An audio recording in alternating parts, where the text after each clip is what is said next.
Ben Wickler with Avaaz.org here for the Climate Action Network International. Today was the 7th daily, 11th annual Fossil of the Day Awards ceremony here in Copenhagen.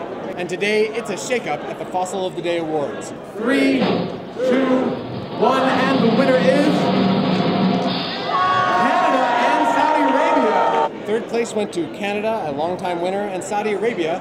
Its first time on the Fossil stage this year. The two of them shared the bottom slots in the Climate Change Performance Index that an NGO just released for having the worst climate change policies. Canada itself is in the world's top 10 emitters, has one of the highest per capita rates of emissions, and emits not 1, not 2 tons, but 23 tons of carbon per person per year.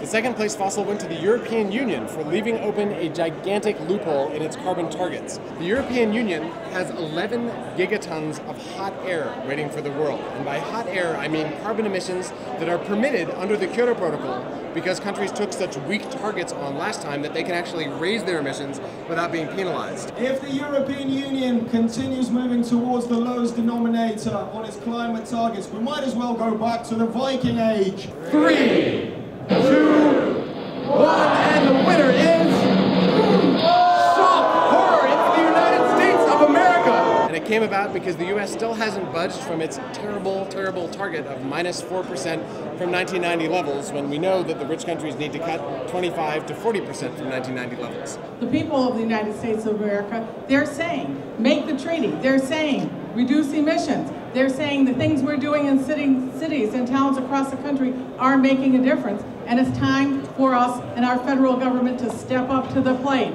If the U.S. takes a leadership role, strengthening its target and making sure the money's there, we can get a fair, ambitious, binding treaty here in Copenhagen.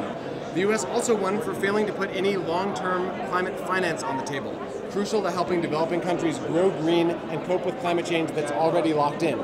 But until the U.S. leads, the future of these talks is in danger. That's the Fossil News today. We hope it looks better tomorrow. Why, oh America, why? At Copenhagen you're behaving like your targets are high. And the finance goals, oh you don't even try.